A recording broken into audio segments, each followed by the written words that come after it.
Impossible de passer devant l'école de voile sans l'apercevoir. Un immense catamaran est en ce moment amarré au quai Éric Tabarly. Ses occupants viennent d'effectuer un long périple depuis l'Afrique du Sud, lieu de construction de ce bateau unique en son genre. Son propriétaire souhaitait allier luxe et vitesse. Présentation de ce petit bijou des mers et de son équipage avec David Sigal et Jérôme Anger. Ce catamaran est unique au monde. L'équipage est donc fier de nous le faire visiter. Le Moxie 61 est un prototype sorti de l'esprit de John Blin. Homme d'affaires franco-américain, amoureux de la voile, il trouvait son ancien bateau trop lent. Alors, il y a 4 ans, il se lance dans un projet innovant. On doit pouvoir faire un bateau très rapide et également extrêmement confortable. Alors, bien sûr, je suis allé voir les ténors en la matière, VPLP, les grands, les mondialement connus, le cabinet d'architectes navals français, et je leur ai dit, on va prendre vos concepts de la course, ils étaient très célèbres sur la course, et on va en sortir un bateau de croisière ultra rapide. Donc tout l'agencement extérieur va être de la course, à l'intérieur on va faire quelque chose de hyper luxueux.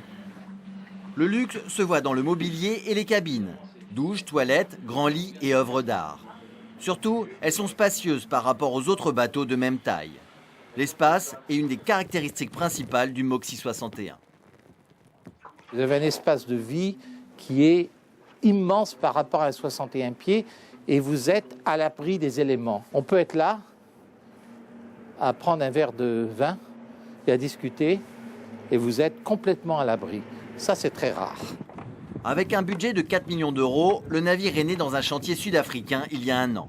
Depuis, John traverse le monde pour faire connaître sa création. Il s'est entouré de 2 marins professionnels. Jean-Charles Corre et Antoine Desrues ont participé au trophée Jules Verne aux côtés d'Olivier de Kersauzon. Sur le Moxie 61, il retrouve les éléments des bateaux de course. Une des grandes caractéristiques, c'est le mât. C'est un mât L pivotant, c'est-à-dire qui améliore le rendement de la grand voile. Il est tout en carbone, le mât, le bateau, donc ça c'est aussi assez rare. Tout carbone, mât L rotatif. On a un plan de voilure qui est très en arrière, avec une grand voile qui est relativement petite et toute la puissance se retrouve sur l'avant du bateau, sur les voiles d'avant qui sont beaucoup plus faciles à manœuvrer. Voilà, ça c'est en gros les grosses caractéristiques de ce type de bateau. Après l'Afrique du Sud, le catamaran se rend au Brésil, puis à New York. Il devait rejoindre les îles Canaries, mais le mauvais temps l'a poussé vers nos côtes. Ce périple a permis à l'équipage de tester ses capacités sportives, des pointes à 24 nœuds, et d'améliorer le gréement.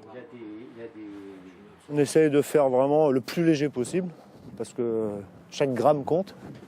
Donc par exemple, là avant, ça c'est un très bon exemple. Avant, on avait un gros anneau en inox ici. Et là, on est passé sur quelque chose qui s'appelle un lâche-tang. C'est très moderne. Donc c'est un espèce de, on appelle ça un cul de poule. Et il y a une loupe, ça s'appelle une loupe, en textile.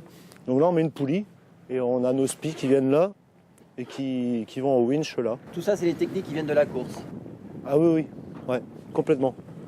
Donc ça supporte 18 tonnes, ce petit truc-là. John, Jean-Charles et Antoine ont décidé de retourner vers les Caraïbes, à la chaleur.